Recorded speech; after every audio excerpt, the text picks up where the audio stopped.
ये MS set में नहीं पूछा गया, जबकि गेट और नेट में ऐसे काफ़ी क्वेश्चन पूछे गए हैं कि अगर आपको मान लो dy by D X is equal to A into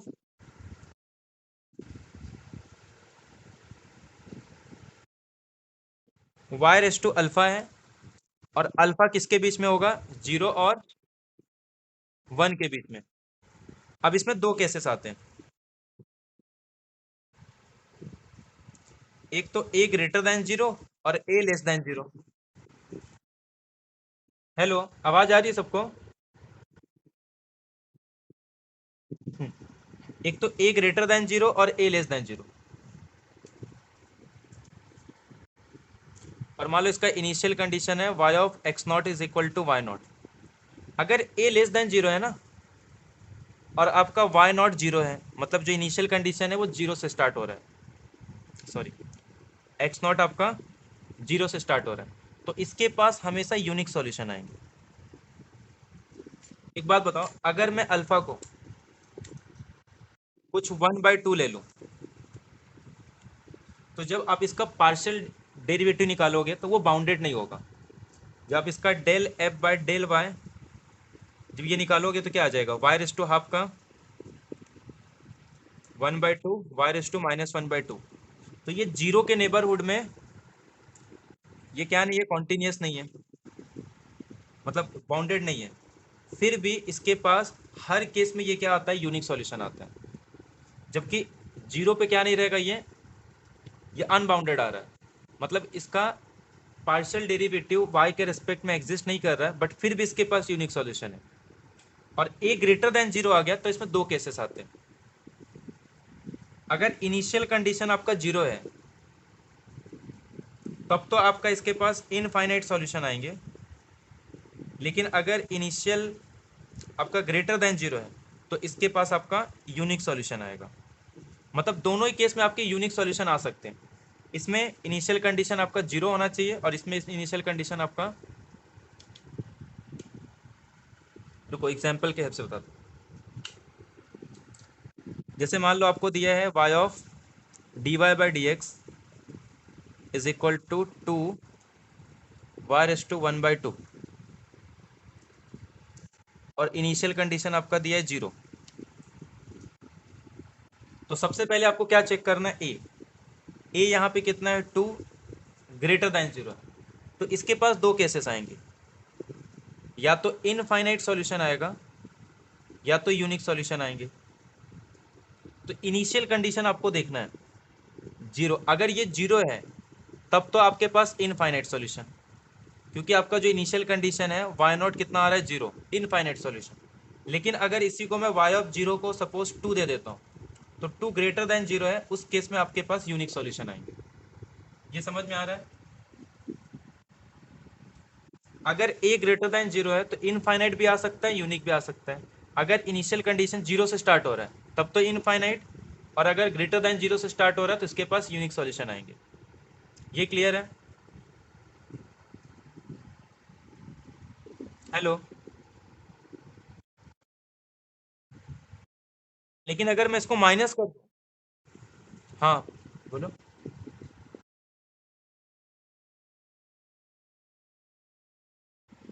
F continuous नहीं रहेगा तो, जैसे अभी ये D Y by D X is equal to -2, इसको मैं ऐसे दे दूँ, वाई स्क्वायर दे दूँ। ये केसेस में जब ये अनबाउंडेड मतलब लेस देन 0 भी आ रहा है, जैसे ये वाई रेस टू अल्फा है, ये सिर्फ हम लोग किसके लिए ले रहे हैं, पॉजिटिव के लिए ले रहे हैं। अगर इसको 1 से ग्रेटर देन ले लूंगा ना, तब उसका del F by del Y bounded आ जाएगा, उस केस में यूनिक सॉल्यूशन आएगा। इसमें इनफाइनाइट भी आ रहा है और यूनिकनेस भी आ रहा है। क्यों? क्योंकि ये कॉन्टिन्यूस है ना, कॉन्टिन्यूस है कि नहीं ये फंक्शन।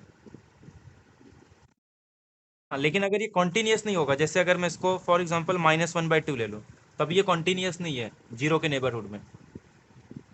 हाँ, तो उस केस में नो सॉल्यूशन वाले आ सकते हैं। लेकिन अगर ये पॉजिटिव ले लूँ, तो इस केस में ये इसका जो del F by del Y है वो बाउंडेड नहीं है।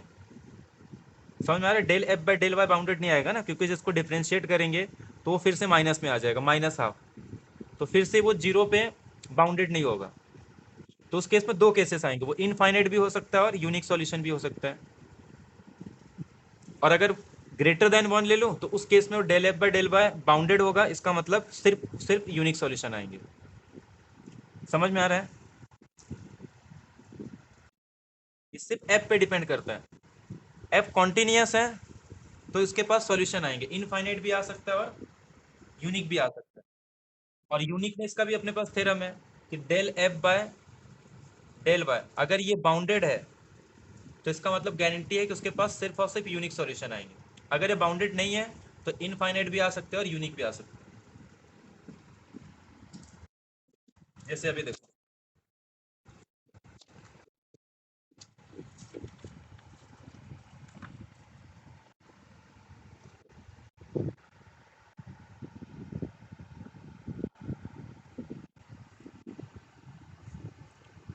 विजिबल है सबको? Hello,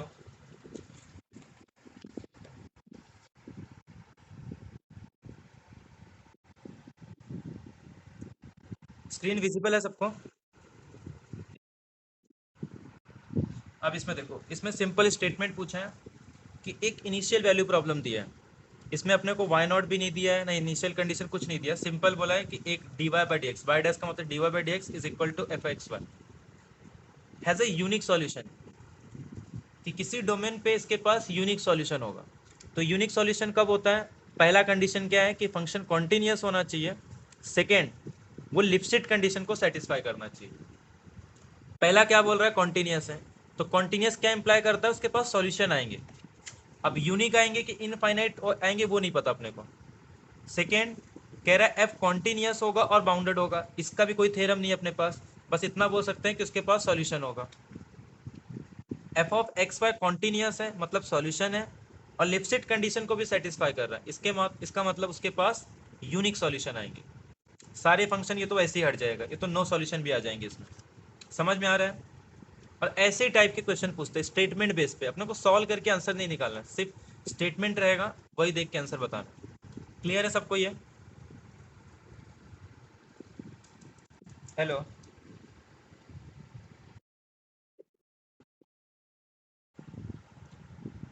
am I Audible?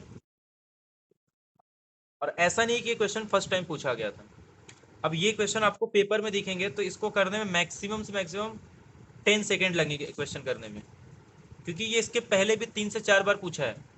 अब वही अगर रिपीटेड क्वेश्चन आ रहा है तो जो आपको टाइम बचाना ना, ऐसे क्वेश्चन है बचाना जो आपको पता है। इसके लिए अगर आपको पता है कि वो किस सेट का पेपर दे रहे हो आप, तो डायरेक्ट जाके आपको वो क्वेश्चन ढूंढने हैं जो आपको पहले से ही पता है।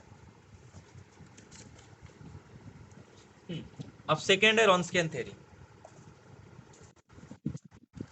रॉन्स्कियन थ्योरी पे भी स्ट्रेट फॉरवर्ड क्वेश्चन ही आते हैं।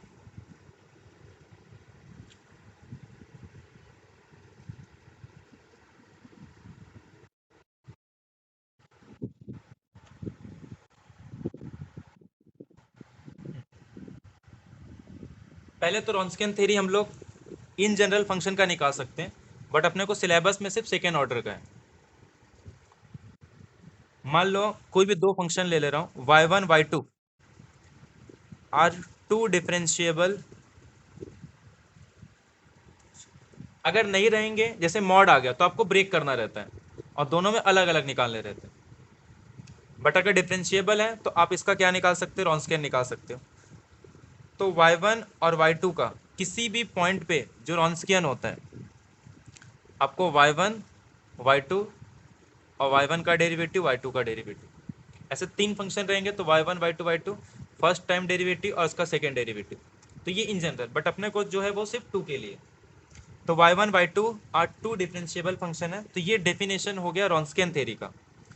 अब ये इन जनरल डेफिनेशन है, मुझे नहीं पता कि y1 y2 किसी डिफरेंशियल इक्वेशन का सॉल्यूशन है या फिर सिंपल डिफरेंशिएबल फंक्शन है। यहाँ तक क्लियर सबको? ये रॉन्स्कियन थ्योरी का पहला डेफिनेशन, कि रॉन्स्कियन ऑफ टू फंक्शन, और y1 y2 क्या होगा? x का फंक्शन होगा।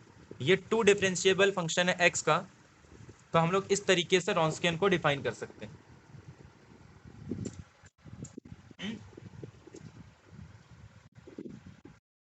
ये क्लियर है सबको?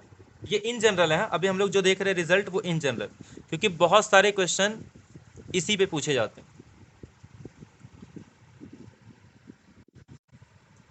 अब रिजल्ट क्या है, ध्यान, y1 y2 अगर ये लीनियरली डिपेंडेंट है, y1 y2 लीनियरली डिपेंडेंट है, इसका डेफिनेशन बता दूंगा, बस पहले रिजल्ट याद रखो। y1 y2 अगर लीनियरली डिपेंडेंट है तो ये इंप्लाई करता है कि y1 और y2 का रॉन्स्कियन जीरो आएगा। थर्ड, तो इसका मतलब क्या है कि अगर डिपेंडेंट है तो रॉन्स्कियन जीरो होगा, इसका मतलब रॉन्स्कियन नॉन जीरो है। किसी भी पॉइंट पे अगर रॉन्स्कियन नॉन जीरो है तो ये इंप्लाई करता है कि वो डिपेंडेंट तो नहीं हो सकता। अब लीनियरली डिपेंडेंट नहीं है, इसका मतलब क्या होगा, y1 and y2 are linearly independent. ये इन जनरल रिजल्ट है, ये तीनों इंपॉर्टेंट याद रखना है कि इन जनरल अगर y1 y2 लीनियरली डिपेंडेंट है तो इंप्लाई करता है उसका रॉन्स्कियन जीरो होगा थ्रू आउट, मतलब हर जगह जीरो होगा। तो अगर किसी भी पॉइंट पे रॉन्स्कियन नॉन जीरो आ गया, इसका मतलब वो डिपेंडेंट तो नहीं हो सकता, इसका मतलब वो क्या रहेगा, लीनियरली इनडिपेंडेंट। ये पहला रिजल्ट क्लियर है सबको, याद रखना ये इन जनरल रिजल्ट है। आगे हम लोग डिफरेंशियल इक्वेशन के लिए, मतलब स्टैंडर्ड डिफरेंशियल इक्वेशन है, लीनियर डिफरेंशियल इक्वेशन, उसके सॉल्यूशन के लिए देखेंगे। हेलो,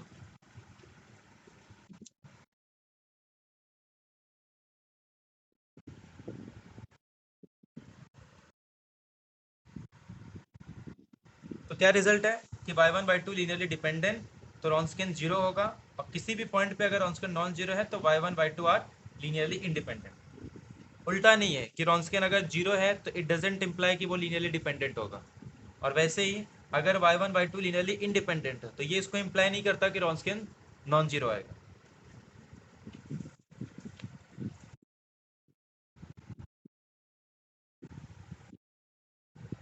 अब हम लोग देखते हैं सेकेंड ऑर्डर डिफरेंशियल इक्वेशन के लिए। Second order ordinary differential equation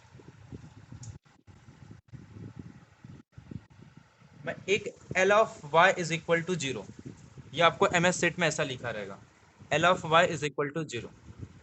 अब ये एल ऑफ वाई क्या है, ये आपका सेकेंड ऑर्डर का ordinary differential equation. A nought of X, मतलब ए नॉट किसी एक्स का फंक्शन होगा, D square Y upon D X square plus A one of x D Y by D x plus A two of x Y is equal to zero. ये इस तरीके से भी लिखा हुआ मिलेगा या फिर सिंपल लिखा रहेगा L of Y is equal to zero. तो L of Y is equal to zero, इसका मतलब ये सेकेंड ऑर्डर का आपका डिफरेंशियल इक्वेशन है, where A nought A one A two are continuous function रहेंगे, और ए नॉट जो है वो आपका नॉन जीरो आना चाहिए for every X belongs to, जो भी आपका डोमेन या इंटरवल होगा। यहाँ तक क्लियर है सबको। तो L of Y is equal to zero का मतलब क्या है, A nought of x D square Y by D X square plus A one of x D Y by D x plus A two of X of Y.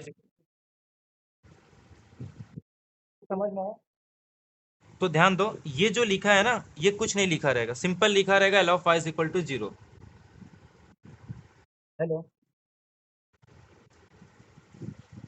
यहाँ तक clear है सबको? अब ये सेकेंड ऑर्डर का है, तो इसके पास मैक्स दो लीनियरली इंडिपेंडेंट सॉल्यूशन आएंगे। बाकी अगर होमोजीनियस का है, नॉन होमोजीनियस का है तो उसके पास पर्टिकुलर इंटीग्रल रहेंगे, बट अगर होमोजीनियस है तो इसके पास दो, तो y1 y2 are two solution of L of y is equal to zero. अब यहाँ पे इफ एंड ओनली कंडीशन, कि अगर L1 L2 are linearly dependent, if and only if Wronskian of y1 y2 is equal to zero, और second condition y1 y2 are only independent if and only if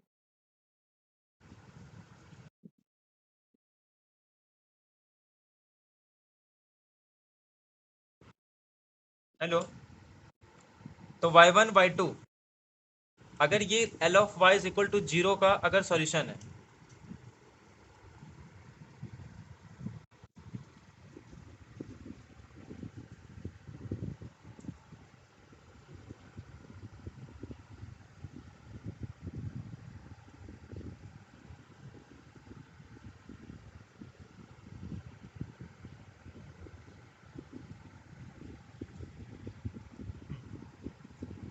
तो y1 y2 अगर linearly dependent है तो रॉन्स्कियन through out मतलब 0 आएगा। अब यहाँ पे ध्यान रखना है, इसमें इफ एंड ओनली कंडीशन है कि अगर लीनियरली डिपेंडेंट है तो रॉन्स्कियन 0 होगा, और रॉन्स्कियन 0 है तो लीनियरली डिपेंडेंट होगा। अगर लीनियरली इंडिपेंडेंट है तो रॉन्स्कियन हर पॉइंट पे नॉन जीरो होगा, और किसी एक पॉइंट पे भी नॉन जीरो है, इसका मतलब y1 y2 are linearly independent. तो ये दोनों में डिफरेंस समझ में है। इन जनरल अगर डिपेंडेंट है तो रॉन्स्कियन 0 होगा, बट कन्वर्स टू नहीं था। ऐसे ही उसमें अगर रॉन्स्कियन नॉन जीरो है तो लीनियरली इंडिपेंडेंट था, but linearly independent it doesn't imply कि रॉन्स्कियन नॉन जीरो होगा। ये दोनों में डिफरेंस क्लियर है सबको? हेलो।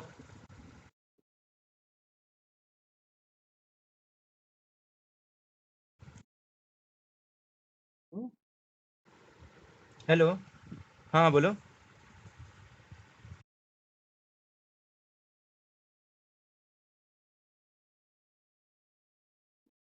देखो इन जनरल रहेगा ना, अगर डिफरेंशिएबल है तो लीनियरली डिपेंडेंट है, तो रॉन्स्कियन तो जीरो आ गया, ये इन जनरल रिजल्ट है। बट अगर रॉन्स्कियन जीरो है, हाँ हाँ। हम्म। नहीं नहीं नहीं, नहीं बोल सकते, इन जनरल नहीं बोल सकते। ये ले लो ना एक्स मॉड एक्स, इसका रॉन्स्कियन जीरो आता है। अगर इसका रॉन्स्कियन निकालेंगे जीरो आएगा, बट ये लीनियरली इंडिपेंडेंट है। ठीक है। इसका रॉन्स्कियन निकालेंगे ना, अलग अलग निकालेंगे, एक बार लेस देन जीरो के लिए तब भी जीरो आता है, और ग्रेटर देन जीरो के लिए तब भी जीरो आएगा। मतलब रॉन्स्कियन तो पूरा थ्रू आउट जीरो है, बट फिर भी फंक्शन मेरा लीनियरली इंडिपेंडेंट है। तो रॉन्स्कियन जीरो इट डजेंट इम्प्लाई कि जो y1 y2 है वो लीनियरली इंडिपेंडेंट होगा, सॉरी डिपेंडेंट। क्लियर है? हेलो। हाँ बोलो।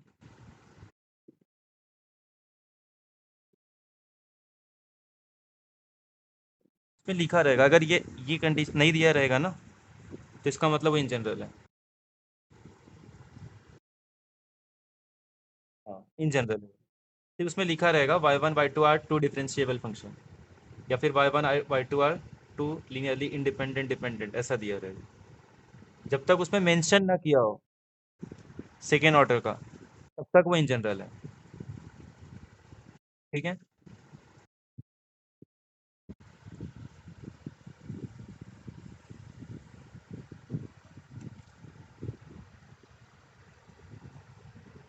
अब एक थ्योरम है, एबेल्स थ्योरम, ये भी काफ़ी इंपॉर्टेंट है।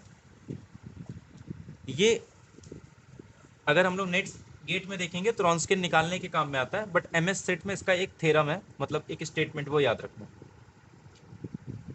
तो एबेल्स थ्योरम, अगर कभी इन जनरल मुझे किसी फंक्शन का रॉन्स्कियन निकालना है, तो किसी पर्टिकुलर पॉइंट पे अगर मुझे रॉन्स्कियन पता है, जैसे y1 y2, एक पॉइंट पे भी अगर रॉन्स्कियन पता है, तो मैं इन जनरल निकाल सकता हूँ। तो ये एक कांस्टेंट आएगा किसी एक पॉइंट पे, इसको मल्टीप्लाई करना है एक इंटीग्रेटिंग फैक्टर से। अच्छा, ये इंटीग्रेटिंग फैक्टर होता नहीं है, इसको सिर्फ याद करने के लिए मैं लिख रहा हूँ। अब ये इंटीग्रेटिंग फैक्टर का वैल्यू क्या है? अच्छा यहाँ पे नहीं, इसको बाद में लिख, याद रखो।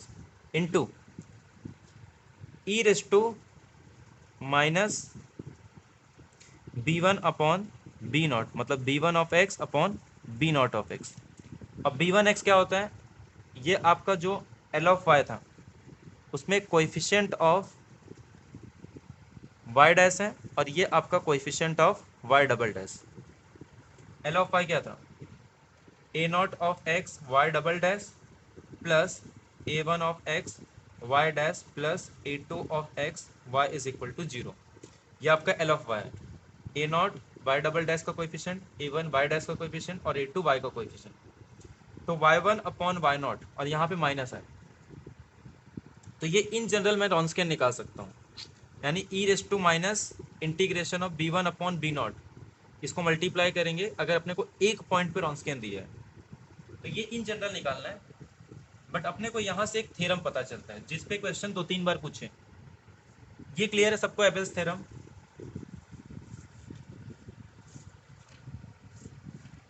Hello,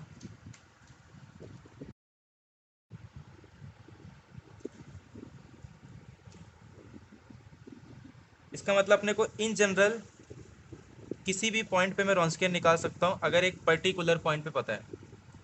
E raise to minus A one upon A nought D X, या फिर टी के टर्म्स में रहेगा तो टी के टर्म्स, या ये कभी जीरो हो सकता है।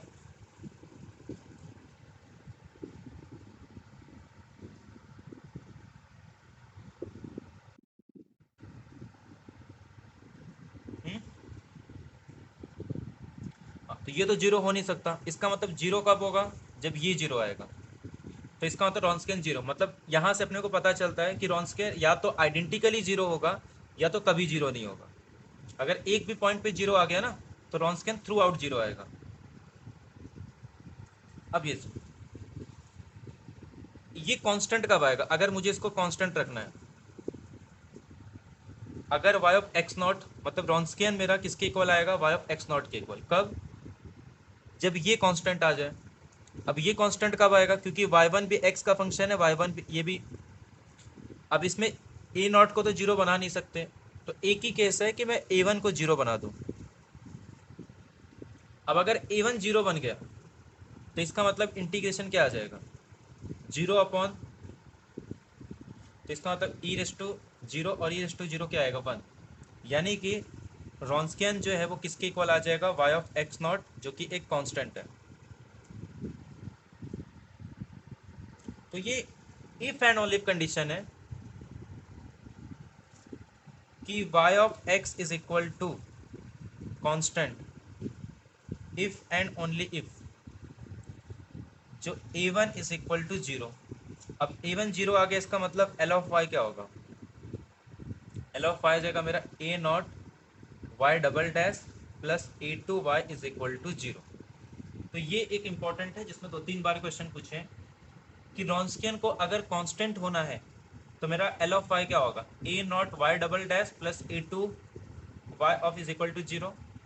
या फिर रॉन्सकियन को कांस्टेंट होना है तो इसका मतलब ए वन को जीरो बनना है, और अगर ये दिया रहेगा तो इसका मतलब रॉन्सकियन हमेशा क्या आएगा, कांस्टेंट आएगा। तो इफ एंड ओनली कंडीशन है। तो क्वेश्चन को ऐसे भी पूछ सकते हैं कि रॉन्सकियन कांस्टेंट है तो क्या इंप्लाई करते हैं, तो एक तो ए वन जीरो होगा या फिर ये, और अगर ये दिया है तो हम लोग क्या बोल सकते हैं, रॉन्सकियन कांस्टेंट है। ये क्लियर है सबको?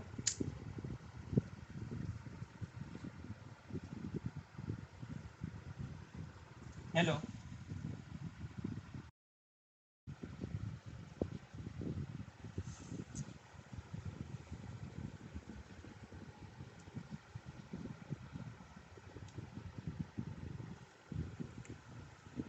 अब मान लो अगर अपने को L of Y is equal to zero दिया है, दैट इज ए नॉट। अच्छा, जब ए नॉट लिख रहा हूँ तो ए नॉट मतलब किसी एक्स का फंक्शन होगा, ए वन भी किसी एक्स का फंक्शन होगा और ए टू भी किसी एक्स का फंक्शन होगा। तो A not Y double dash A one Y dash plus A two Y is equal to zero, ये अपने को दिया है। हम लोग इसका एडजॉइंट निकाल सकते हैं, adjoint of L of Y is equal to zero. तो इसका एडजॉइंट क्या होता है, जितने भी टर्म्स है ना उनका डेरिवेटिव ले लो, मतलब ये जो दोनों टर्म्स का क्या ले लेंगे, डेरिवेटिव।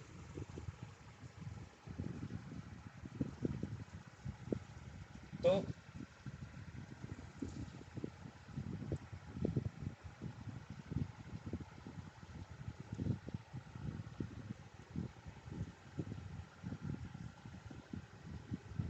मतलब जिस जैसे ये जो इस पे डबल डेरिवेटिव है ना, इसको हम लोग क्या लेंगे, सिंपल ए नॉट वाई, इसको 2 बार डिफ्रेंशिएट कर दो, उसके बाद फिर माइनस जो ए वन वाई है उसको एक बार डिफ्रेंशिएट करो, plus A two Y is equal to 0। ये adjoint of L of Y होता है।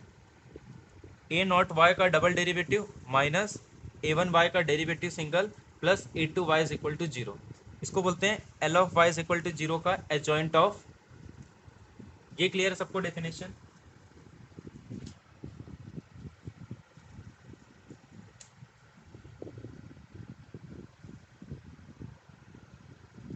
हेलो,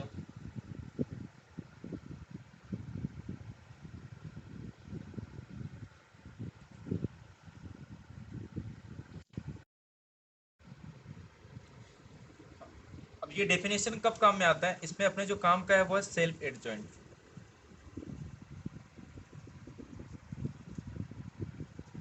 ये डेफिनेशन है कि अगर ये डिफरेंशियल इक्वेशन दिया है ना, तो ये डेफिनेशन है adjoint of L of Y का। ठीक है,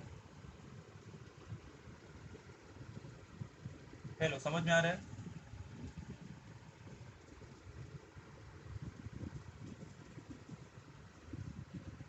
सिर्फ डेफिनेशन है ये, कि अगर ये दिया है ना, अगर इसका कोई एडजॉइंट पूछेगा तो क्या करो, ए नॉट वाई का डबल डेरिवेटिव ले लो। जैसे ये सिंगल से वाई नॉट का ना, तो ए नॉट वाई का डबल डेरिवेटिव, तो इसमें दो फंक्शन आएंगे, एक ए नॉट कोई एक्स का होगा और वाई का, तो इसमें यू इंटू वी रूल लगेगा, यहाँ पे भी यू इंटू वी रूल लगेगा, और plus A two Y is equal to 0।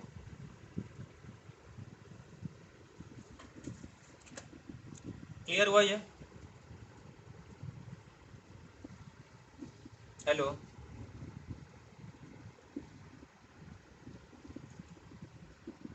Adjoint का डेफिनेशन क्लियर है? ये डेफिनेशन ही पूछेंगे अपने को, सिर्फ एक क्वेश्चन पूछा था इसके लिए कर रही है सब। Hello, is it clear?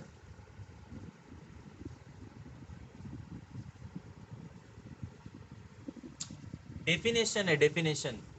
जैसे एक मैट्रिक्स दिया रहता है ए, तो उसका हम लोग एडजॉइंट ऑफ ए निकालते हैं, तो ऐसे ही जैसे मान लो अपने को X into Y double dash plus 2x² into Y dash plus 3xy is equal to 0 दिया है। ठीक है, ये अपने पास एल ऑफ वाई दिया है। अपने को क्या निकालना है, एडजॉइंट इक्वेशन निकालना है।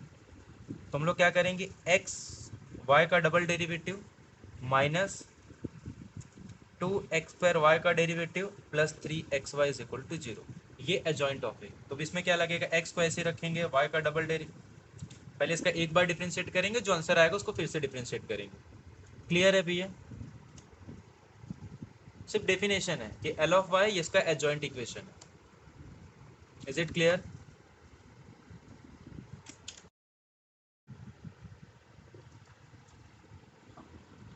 अब अगर एल ऑफ वाई और जो उसका adjoint of L of Y अगर ये सेम हो गया, तो इसको हम लोग बोलते हैं सेल्फ एडजॉइंट। सिर्फ डेफिनेशन है ये, और जो अपने काम का है इसका थ्योरम। अभी तो सिलेबस से हटा दिए हैं, पहले लिजेंडर पॉलिनोमियल जो वगैरह जो था, लिजेंडर इक्वेशन और एक बेसल्स इक्वेशन, वो इसी फॉर्म में लिखते थे हम लोग इसको। अब सेल्फ एडजॉइंट से फायदा क्या होता है, इससे सेल्फ एडजॉइंट का थ्योरम है कि अगर वो सेल्फ एडजॉइंट है, तो जो डी बाई डी एक्स है ए नॉट एक्स का, वो इक्वल आ जाता है ए वन एक्स के।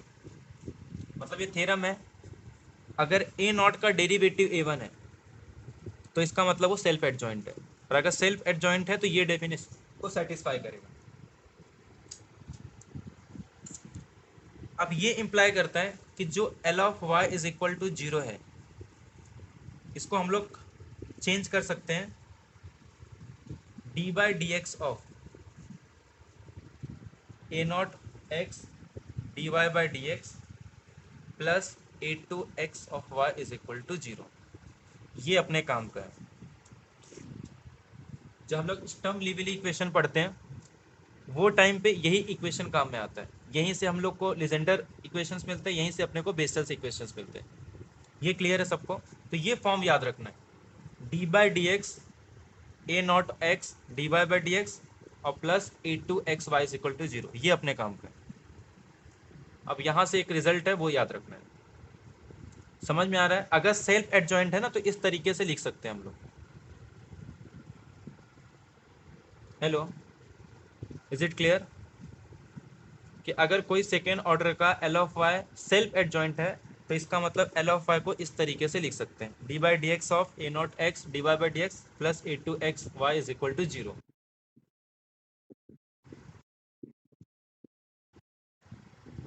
तो ये फॉर्म याद रखना है। और और उसके बाद किसी भी एल ऑफ वाई को इसमें कन्वर्ट भी कर सकते हैं। हेलो, क्लियर है ये सबको? यस कर दो एक बार।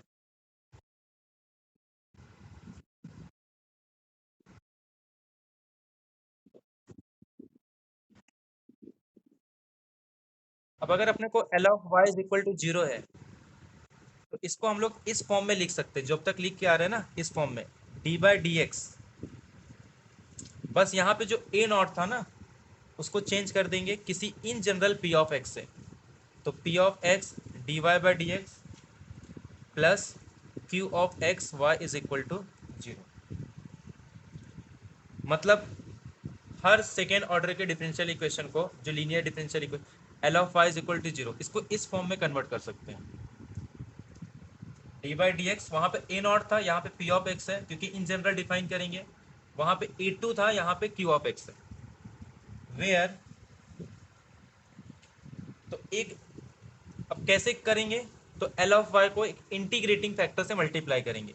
अब वो जो इंटीग्रेटिंग फैक्टर है ना वो अपना होता है जो वहाँ पे हम लोग लिए थे ना, E raise to A one upon A nought D X, और इसको डिवाइड करेंगे ए नॉट से। ये अपने पास इंटीग्रेटिंग फैक्टर है। इससे मल्टीप्लाई करने के बाद वो सेल्फ एडजॉइंट बन जाता है। मतलब L of Y is equal to zero को अगर सेल्फ एडजॉइंट पे कन्वर्ट करना है ना तो उसको इस इंटीग्रेटिंग फैक्टर से मल्टीप्लाई कर देंगे। अब ये इंटीग्रेटिंग फैक्टर से मल्टीप्लाई करने के बाद पी ऑफ एक्स कैसे निकालेंगे? तो ये जो इंटीग्रेटिंग फैक्टर है इसको ए नॉट से मल्टीप्लाई कर दो तो पी ऑफ एक्स आ जाएगा। और अगर क्यू ऑफ एक्स निकालना है तो ए टू से मल्टीप्लाई कर दो इंटीग्रेटिंग फैक्टर। अब ए नॉट क्या है? ये वाई डबल डैश का कोएफिशिएंट, और ए टू क्या होगा? जो कि वाई का कोएफिशिएंट होगा। तो इसका यूज़ करके हम लोग क्या निकाल सकते हैं? पी ऑफ एक्स निकाल सकते हैं, Q of x.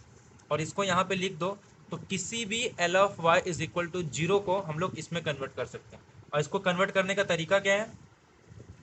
D by D x p of x. P of x कैसे निकालेंगे? ए नॉट इंटू इंटीग्रेटिंग फैक्टर, और ये इंटीग्रेटिंग फैक्टर है। क्यू ऑफ एक्स को किससे मल्टीप्लाई करेंगे? ए टू से। तो ये इंटीग्रेटिंग फैक्टर निकालने के बाद ए टू से मल्टीप्लाई करेंगे। क्लियर है सबको ये? अच्छा, एम एस सेट में ये सब निकालना भी नहीं है, इसमें सिर्फ थ्योरम पूछे जाएंगे। इसमें अपने को सिर्फ फॉर्म पहचानना है कि इस फॉर्म में लिखा है या नहीं। D by D x p of x D Y by D x, इसके प्लेस पे कोई दूसरा वेरिएबल भी यूज कर सकते हैं। Is it clear?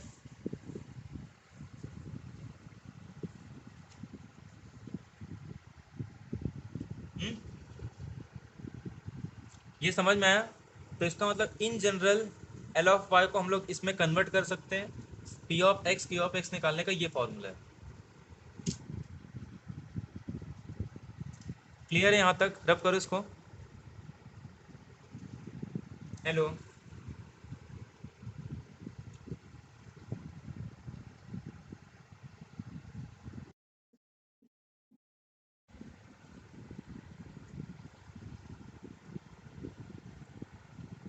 अब अगर किसी भी एल ऑफ वाई को मैं इस फॉर्म में लिख रहा हूँ, d by D x p of x into d Y by D x plus q of x Y is equal to zero.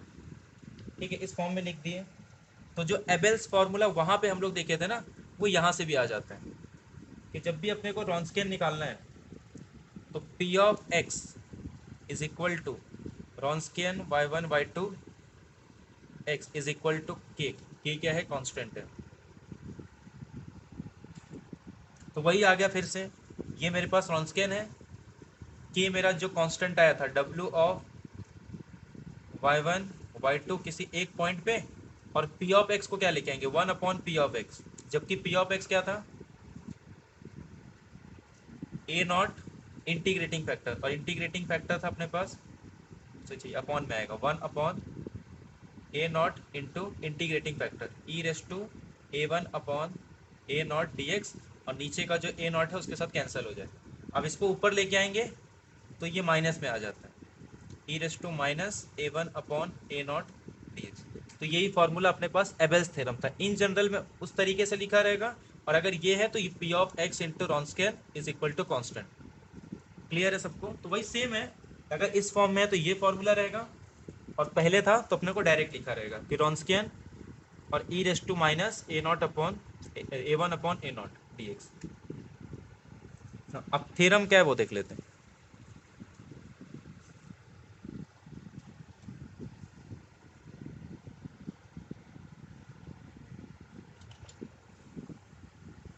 कि अगर अपने को कभी d Y by D x p of x into d Y by D x plus q of x Y is equal to zero ये दिया है, अब इसके पास दो सॉल्यूशन आएंगे, y1 y2 हो सकता है या फिर f और g हो सकता है। Are two solution having common zero, मतलब f और g के पास दो कॉमन जीरो है, मतलब दो फंक्शन है इसके पास कॉमन जीरो है, तो ये इंप्लाई करता है कि f and g are linearly dependent. ये क्लियर है सबको? और इसका कन्वर्स भी ट्रू है कि अगर f और g लीनियरली डिपेंडेंट है और अगर f किसी एक पॉइंट पे जीरो आ रहा है ना, तो इसका मतलब g भी उस पॉइंट पे क्या आएगा, जीरो आएगा। अगर कॉमन जीरो है f और g के पास तो f और g लीनियरली डिपेंडेंट है, और f और g अगर लीनियरली डिपेंडेंट है तो f जीरो है किसी पॉइंट पे, तो इसका मतलब g के पास भी वही कॉमन पॉइंट शेयर करेगा, कॉमन जीरो, इसका मतलब g ऑफ x नॉट भी क्या होगा, जीरो। तो वाइस वर्सा है, कन्वर्स भी इसका ट्रू होता है। ये क्लियर है सबको?